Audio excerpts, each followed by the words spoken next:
ప్రైజుల్లాట్. మన ప్రభువును రక్షకుడును యేసుక్రీస్తు వారి పేరిట మీకు నా హృదయపూర్వకమైన వందనాలు తెలియజేస్తున్నాను.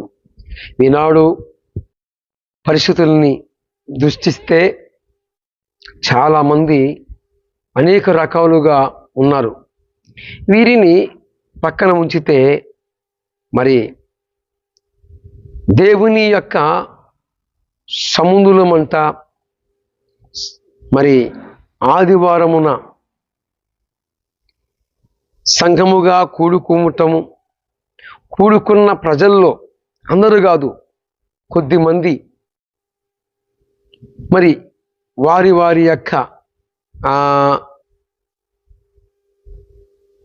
ప్రయాణాలలో వారు ఎక్కడ నివసిస్తున్నారో సంఘముగా ఎక్కడెక్కడో వాళ్ళందరూ కూడా పరిశుద్ధ దినమున, పరిశుద్ధ రోజున, ఆదివారమున పునరుద్ధాన శక్తిని పొందుకోవటానికి ఎంతో ప్రయాసపడి ఎంతో కష్టపడుతూ వస్తున్నవారు ఉన్నారు.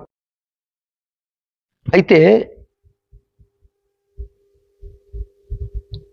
దేవుని మీద విశ్వాసం ఉంచబడిన వారందరూ కూడా వారు ప్రాణము పోయినా కూడా వెనుతిరగరు కానీ బ్రతుకుట క్రీస్తే సావైత లాభం అనే తృష్ణ కలిగి ఉన్నవారు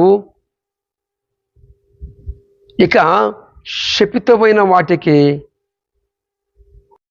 ప్రలోభించరు, బలహీన పడరు.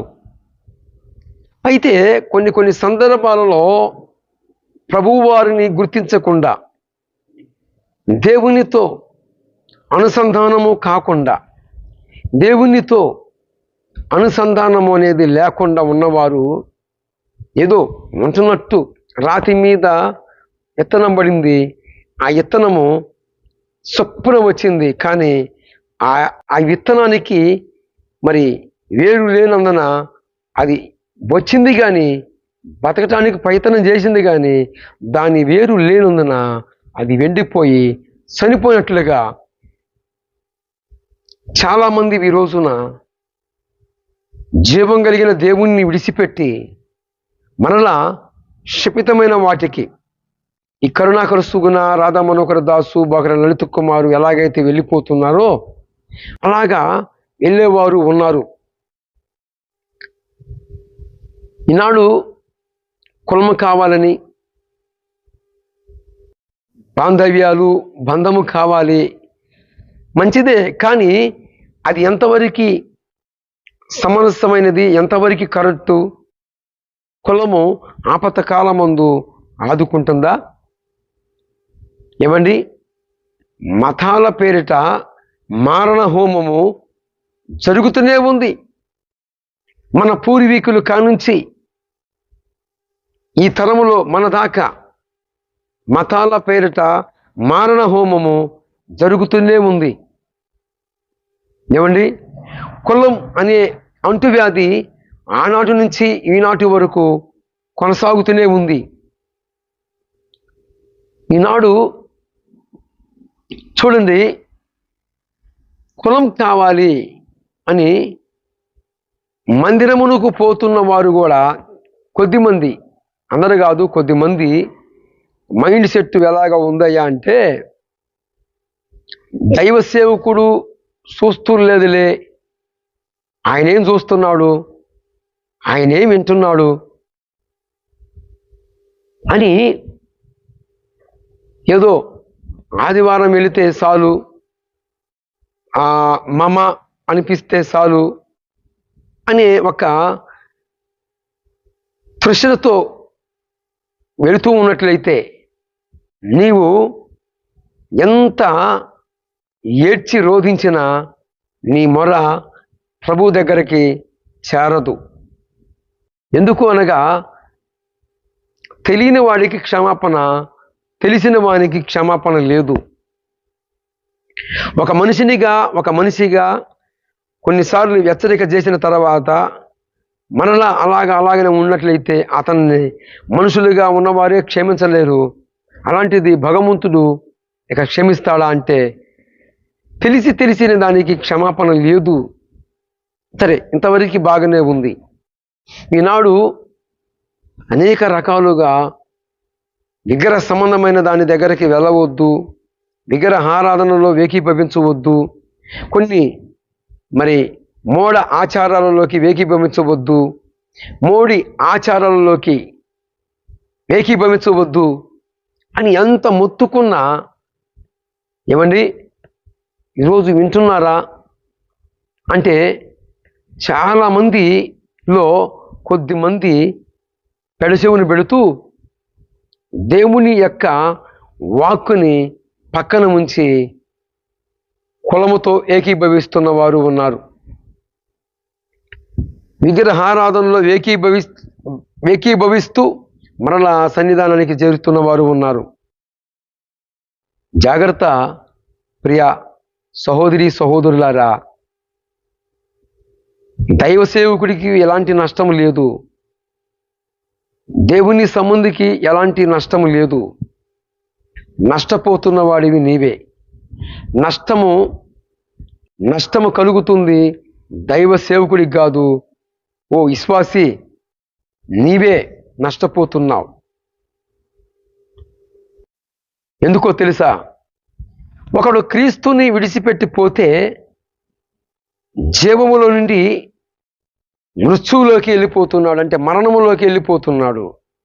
అదే క్రీస్తులో ఉన్నట్లయితే మరణములో నుండి జీవములోనికి వెళ్ళిపోతున్నాడు, జీవములోనికి ప్రవేశిస్తున్నాడు. మరణము ఎంత మాత్రమును క్రీస్తుతో అంటుకట్టబడిన వాణిని వేలుబడి చేయలేదు. మరణము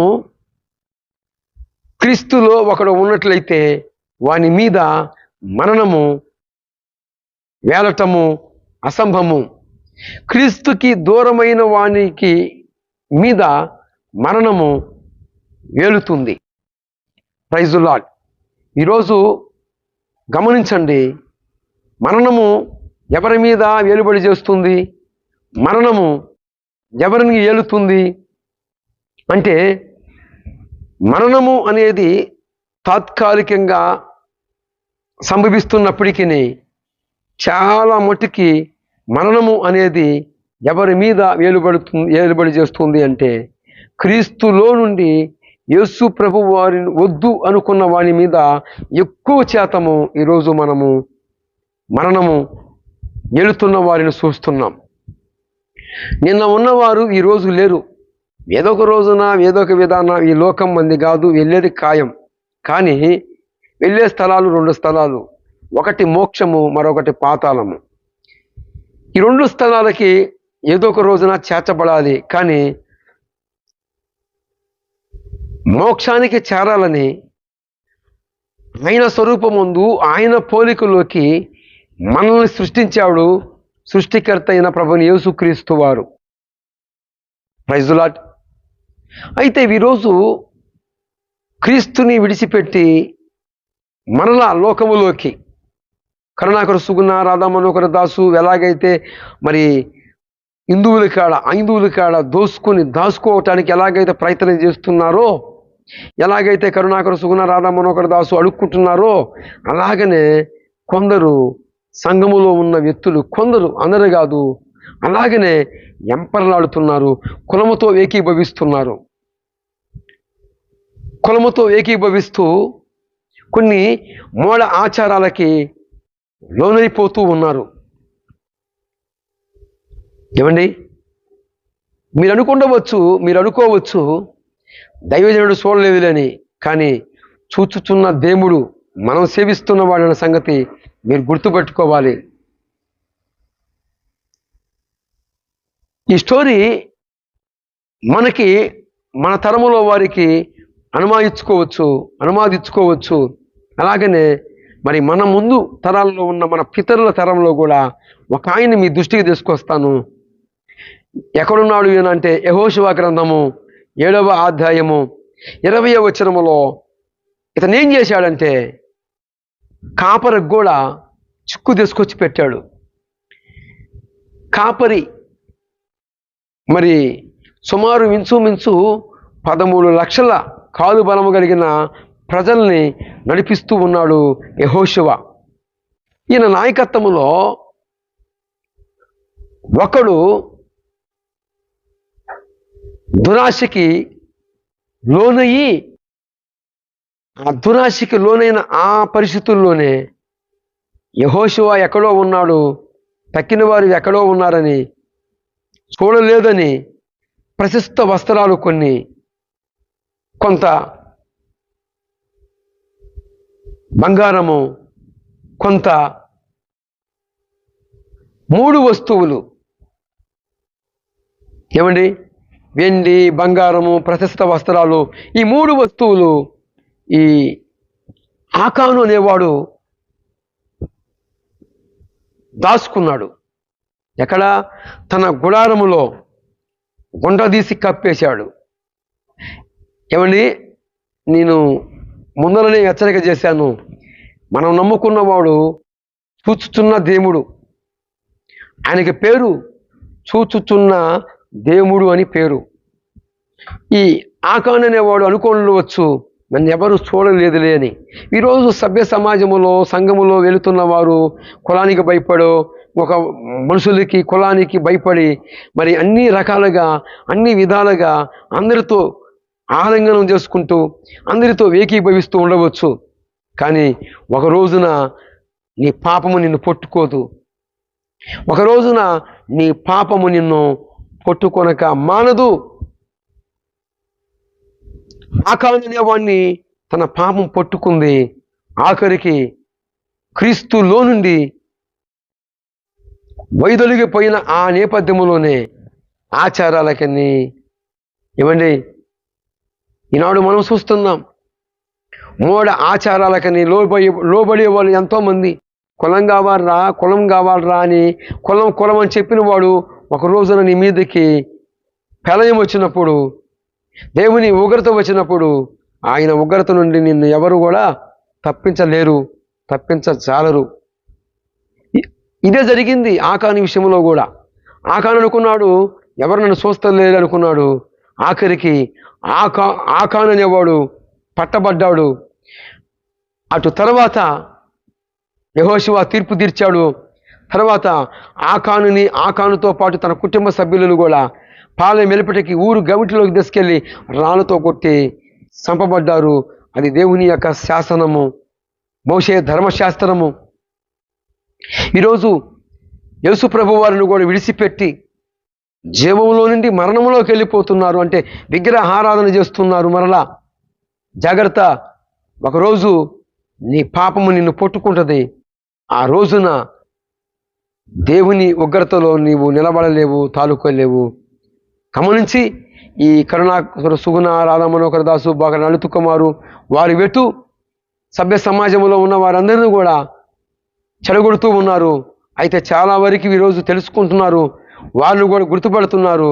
వారిని కూడా వారు ఏం చేస్తుంది నా యొక్క భారతదేశ ప్రజలు గుర్తించి దృష్టిస్తున్నారు. చాలా వరకు మార్పు చెందుతున్నారు.